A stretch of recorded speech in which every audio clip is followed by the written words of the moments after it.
Olá, professor Ziel aqui, nossa aula de literatura. Hoje, Semana de Arte Moderna.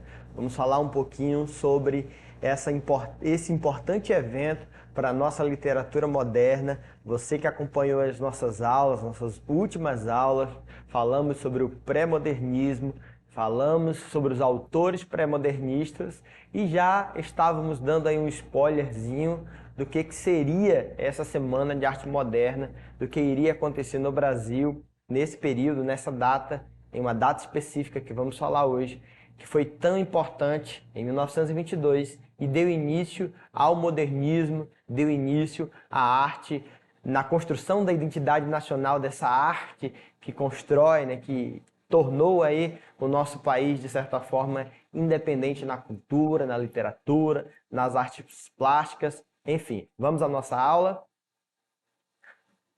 Semana de Arte Moderna, para que a gente possa entender um pouquinho aí, tem três aspectos, três fatos importantes que eu gostaria de dar um destaque aí. Papel e caneta na mão. Primeiro aspecto, o primeiro fato importante para a Semana de Arte Moderna foi que o palco para essa semana foi a cidade de São Paulo. Nós falamos na aula sobre o pré-modernismo, que em 1922, né, a partir de 1902 ali, que aconteceu o pré-modernismo, até 1922, que acontece a Semana de Arte Moderna, o que estava acontecendo em São Paulo? Um processo de urbanização de São Paulo. Então, a construção da cidade, tal qual como nós conhecemos, ou minimamente próximo a isso, acontece nesse período.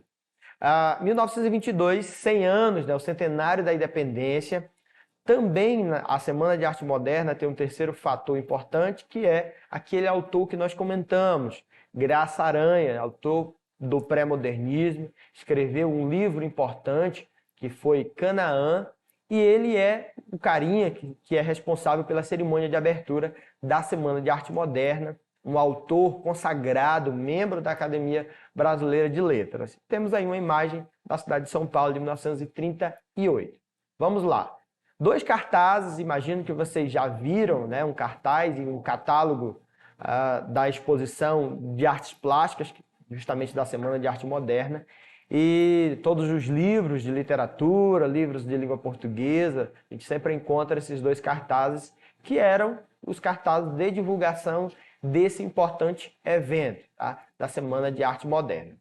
O evento ele não foi meramente um evento literário, obviamente a nossa aula é de literatura, mas a Semana de Arte Moderna não foi apenas literário.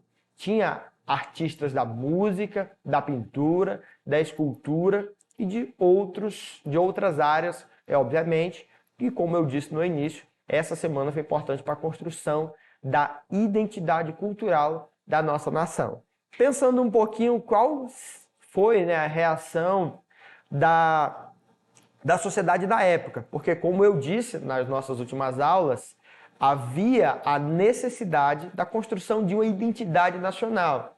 Assim como as vanguardas europeias, que é o conteúdo da nossa próxima aula, são movimentos de ruptura. A Semana de Arte Moderna traz essa concepção, essa percepção de ruptura com uma arte que se tinha, que era importada, que vinha da Europa, a nossa arte era praticamente um espelho daquilo que se fazia na Europa, um reflexo daquilo que se fazia na Europa, e de repente, a partir daqui, começa esse desejo, essa construção de uma identidade nacional na arte, na escultura e na literatura como um todo. Vamos lá. Um destaque aí para o que apareceu aí na Folha da Noite, jornal Folha da Noite. Vamos ver esse comentário aí, acompanhar a leitura. Foi como se esperava, um notável fracasso a récita de ontem na pomposa Semana de Arte Moderna, que melhor e mais acertadamente deveria chamar-se Semana de Mal às Artes. Percebam que aí há um trocadilho, né? Malas Artes, dá uma pesquisada aí, quem que foi Malas Artes? Pedro Malas Artes, personagem da nossa literatura também, tá? Um trecho do jornal Estado de São Paulo. As colunas da seção livre deste jornal estão à disposição de todos aqueles que, atacando a Semana de Arte Moderna, defendam o nosso patrimônio artístico. Percebam que a Semana de Arte Moderna não foi vista com bons olhos, né, até então. É preciso, Jornal do Comércio, vamos ler, é preciso que se saiba que nos manicômios se produzem poemas, partituras, quadros e estátuas, e que essa arte de doidos tem o mesmo característico da arte dos futuristas e cubistas que andam soltos por aí. Jornal do Comércio. A Semana de Arte Moderna ela foi, sem dúvida, um choque, né? Na verdade, foi uma afronta àqueles autores, àqueles artistas que produziam uma arte até então, posso usar aqui a expressão metódica, uma arte que era produzida dentro de uma caixinha. E de repente vem um grupo de autores, vem Anita Malfatti, vem Tarsila do Amaral, e vão produzir uma escultura, uma pintura, uma obra literária que seja, para além daquela caixinha artística que se tinha até a época. E isso, obviamente, vai chocar toda a sociedade naquele tempo.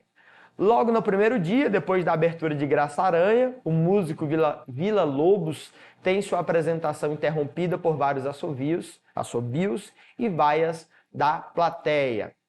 No segundo dia, a confusão foi ainda maior. Ronald de Carvalho, ao declamar o poema Os Sapos, já nós vamos ler este poema, de Manuel Bandeira, leva o público à loucura, repetindo bravamente o refrão do texto que se assemelha ao coachar dos sapos. Mário de Andrade, quebrando todas as formalidades, recita entre vaias um poema nas escadarias do teatro e, para fechar a noite, com chave de ouro, Vila Lobos entra no palco de casaca, chinelos e guarda-chuva. A plateia, escandalizada, quase parte para agressão física.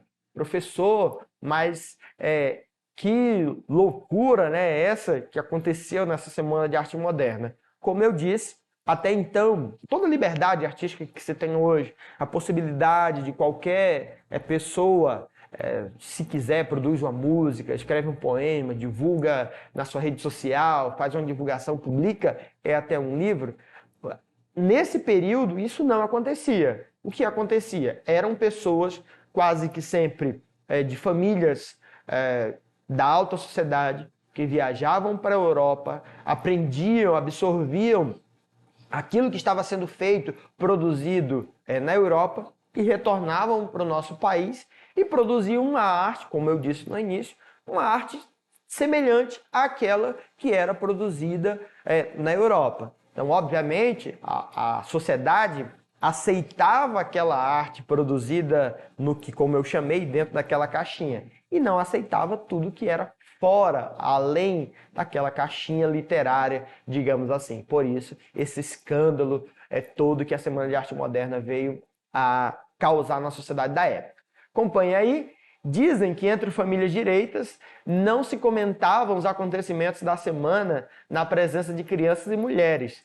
Tamanha sorte de barbaridades que lá aconteceram e que, sobre a atitude de Vila Lobos, na realidade não era uma afronta, mas um calo que o impedia de calçar sapatos. Uma obra aí da Tarsila do Amaral. Mais à frente eu tenho outra obra, Abapuru. Essa eu imagino que todos vocês conhecem. Para quem acompanhou nossa aula do pré-modernismo, eu falei sobre Monteiro Lobato. Monteiro Lobato, nessa época, era um crítico.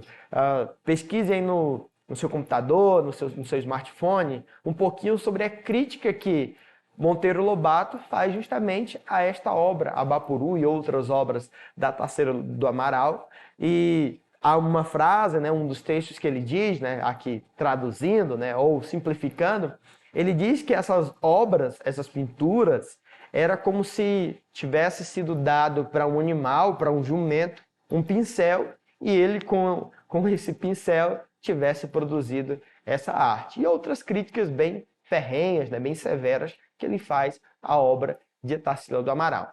Diante do acontecido, os organizadores ficaram felicíssimos, pois conseguiram o que queriam, ou seja, chocar a sociedade, destruir as estéticas tradicionais e conservadoras. Obviamente, isso vai acontecer, a literatura, o modernismo e a própria Semana de Arte Moderna, que nós estudamos hoje e vemos ela com bons olhos, nós analisamos ela como um marco importante para a nossa literatura, para a época, como disse, foi um escândalo. Para a época, não foi visto com bons olhos, mas teve um papel fundamental na construção da nossa literatura. E vamos ao poema Os Sapos. Os sapos, enfunando os papos, saem da penumbra, aos pulos os sapos, a luz os deslumbra. Em ronco que a terra, berra o sapo boi, meu pai foi à guerra, não foi, não foi. O sapo tanoeiro, parnasiano aguado, diz, meu cancioneiro é bem martelado. Vede como primo em comer os hiatos, que arte, eu nunca rimo os termos cognatos. O meu verso é bom, frumento sem joio, faço rimas com consoantes de apoio. Que soluças tu, transido de frio, sapo cururu da beira do rio. Manuel Bandeira. Os Sapos, de Manuel Bandeira, é uma paródia, você vai estudar a paródia, esse elemento, né, da nossa literatura, lá nas figuras de linguagem. Você vai estudar o que é uma paráfrase, o que é parafrasear o texto, né? É um tipo de inferência, vocês estudam aí não só na literatura, mas em outras disciplinas, o que é uma paródia, né? Uma inferência. Ele faz aí uma releitura, melhor dizendo, né? Uma releitura do poema Profissão de Fé, do parnasiano Olavo Bilac. Esse poema, Os Sapos, é um poema piada, satirizando a extrema preocupação parnasiana com a forma.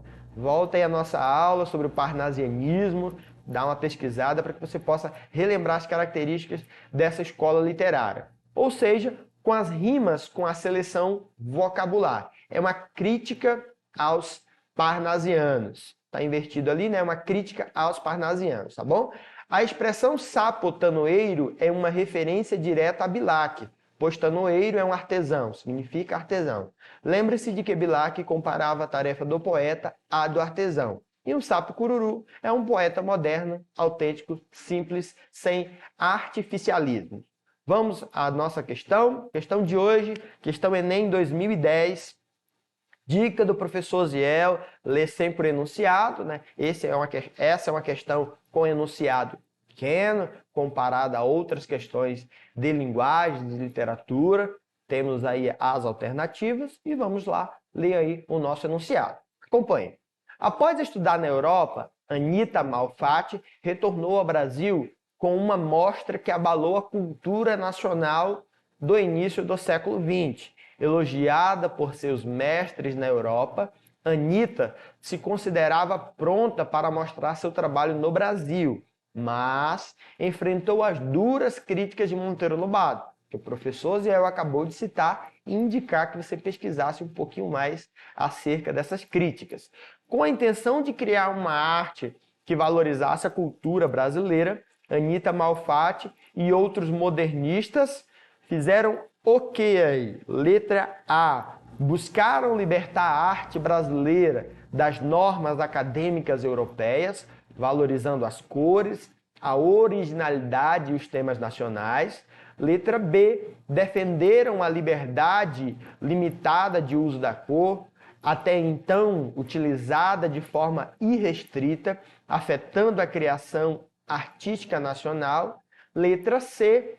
Representavam a ideia de que a arte deveria copiar fielmente a natureza, tendo como finalidade a prática educativa. Letra D. Mantiveram de forma fiel a realidade nas figuras retratadas, defendendo uma liberdade artística ligada à tradição acadêmica. Letra E. Buscaram a liberdade na composição de suas figuras, respeitando limites de temas abordados. Essa é uma questão que é interessante se você tem um conhecimento básico, simples, acompanha as nossas aulas e ouviu tudo que eu acabei de falar, sabe que a Semana de Arte Moderna, lá atrás, o pré-modernismo, aquilo que se estava construindo era uma busca da liberdade na escrita, da liberdade não apenas na temática, mas uma liberdade das normas acadêmicas europeias. Portanto, o nosso gabarito da aula de hoje, da questão 2010 do Enem, letra A. E por hoje é só. Essa foi a nossa aula acerca da Semana de Arte Moderna. Próxima aula, vamos falar sobre as vanguardas europeias, que tem relação também à Semana de Arte Moderna. Mais informações, mais conteúdo, acesse a nossa plataforma e até a próxima.